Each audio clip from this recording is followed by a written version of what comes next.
గత చైర్మన్కు ఇప్పుడు నూతనంగా ఏర్పడినటువంటి ప్రీతం గారికి ఏమైనా డిఫరెన్స్ ఉంటుందా? ఎందుకంటే గత చైర్మన్లు కూడా అనేక హామీలు ఇచ్చారు, అని చేస్తామన్నారు, దళితులను ఆదుకుంటామన్నారు. సో ప్రీతం గారు అదే స్టైల్లో పోతారా, ఏమన్నా కొత్త చేంజెస్ కనిపిస్తాయి? ప్రీతం గారు వాడు మాసు, వాడిని ఎవరితో కంపేర్ చేయలేరు. నేను ప్లాట్ఫామ్ల మీద పెరిగినోన్ని, హాస్టళ్ళల్లో చదువుకున్నోని, నాకు తల్లిదండ్రుల ప్రేమ లేదు. చిన్నగా ఉన్నప్పుడే తీసుకెళ్లి సోషల్ వెల్ఫేర్ వేస్తే సమస్యలను చూసుకుంటూ ఇక్కడ దాకా వచ్చినోని నేను. నాకు గత చైర్మన్లతో కంపారిజన్ వద్దు. నేను ఏం చేస్తా అనేది నా పనితనంలో చూపిస్తా. చెప్పేటోని కాదు, చేతలలో చేసి చూపించేటోని. చూసుకురా అంటే కాల్చుకొచ్చేటోని. తప్పకుండా రాబోయే సమయంలో చూస్తారు. ప్రీతం గారు ఎస్సీ కార్పొరేషన్ ఒక సింగిల్ క్లిక్లా 10 చోట్ల తిరగకుండా ఏ విధంగా లోన్స్ వస్తాయో అవి కూడా నేను చూపిస్తా.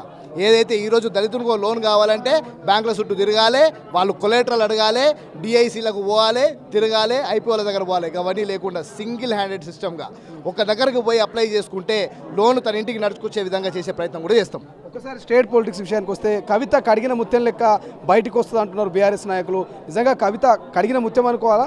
అంటే ధ్యానం చేస్తుంది కదా జైల్లో కూర్చొని, ధ్యానం చేస్తే కడిగిన ముత్యం అవుతుంది అని చెప్పి వాళ్ళు భావిస్తున్నారు.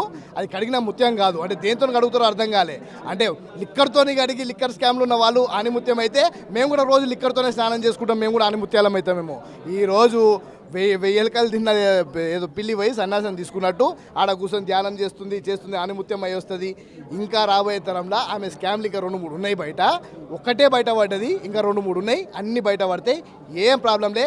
తిహార్ జైల్ పర్మనెంట్ హోమ్ అవుతుంది. Care of Kavitha, care of address Tihar jail అవుతుంది. ఒక్క ప్రశ్న ఎక్కడ పోయినా ఈ ప్రశ్న తలెత్తున్నది.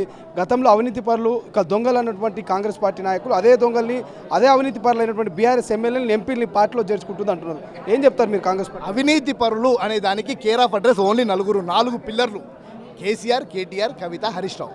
ఈ 4 పిల్లర్ల మీద నిర్మితమైన ఆ స్లాబ్ ఏదైతే ఉందో ఆ స్లాబ్ మీద కొంతమంది టీఆర్ఎస్ పార్టీ నాయకులు, మంచి నాయకులు ఉన్నారు.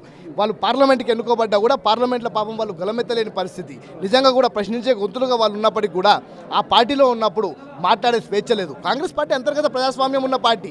ఈరోజు వాళ్ళకి ప్రజలకు సేవ చేద్దామన్న ఉద్దేశం ఉండి వాళ్ళు అక్కడ ఎమ్మెల్యేలుగా గెలిచినా, ఎంపీలుగా గెలిచినా వాళ్ళకు కనీసం మాట్లాడే అవకాశం లేకుండే. కాంగ్రెస్ పార్టీలో మళ్ళీ ఈరోజు ఎందుకు వస్తున్నారంటే, కాంగ్రెస్ పార్టీలో స్వేచ్ఛ ఉంటుంది, అంతర్గత ప్రజాస్వామ్యం ఉంటుంది. మేము ఏ ఆశయాలు పెట్టుకొని అయితే ప్రజా జీవితంలోకి వచ్చినామో అది కాంగ్రెస్ పార్టీ ద్వారా మళ్ళీ మేము ఎన్నుకోబడి ముందరికి వెళ్తామని మా దగ్గరకు వస్తున్నారు.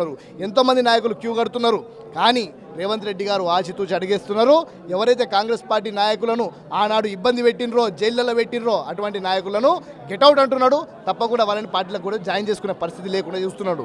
ఈరోజు ఎవరైతే జాయిన్ అవుతున్నారో వాళ్ళు వాస్తవాన్ని కూడా ప్రజలకు సేవ చేద్దామని, పార్లమెంట్లో గలం పిప్పిద్దామని, మా ప్రజల తరఫున పోరాడదాం. ఇక ఇప్పుడు ప్రజల తరఫున ప్రభుత్వంలో ఉండి వాళ్ళకి ఏం సమస్యలు ఉన్నాయో చెప్దాము. ఎందుకంటే వాళ్ళకి గత 10 సంవత్సరాలలో ఎన్నో అర్జీలు వచ్చినాయి, ఎన్నో కష్టాలు వచ్చినాయి, కానీ వాళ్ళు ఏం చేయలేని నిస్సాయ స్థితిలో ఉన్నారు. ఇప్పుడు అవన్నీ కూడా కాంగ్రెస్ ప్రభుత్వం ద్వారా సాధ్యమని చెప్పి మా దగ్గరకు వస్తున్నారు.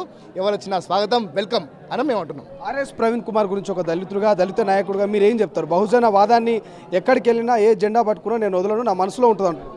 బహుజన వాదం అనేది ఆయన మనసులో ఉంటే ఆర్ఎస్ ప్రవీణ్ కుమార్ గారు చేసిన చాలా పెద్ద తప్పు.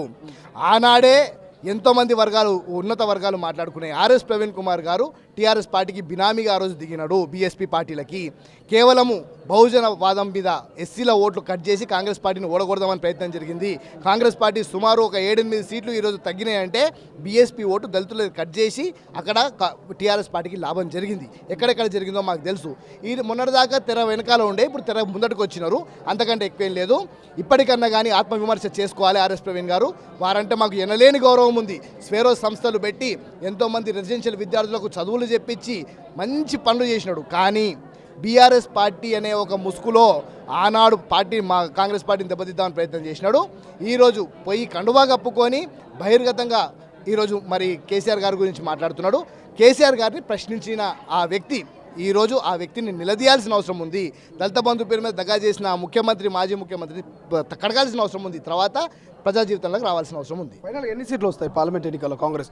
17 17 సీట్లు వస్తాయి. తప్పకుండా వస్తాయి.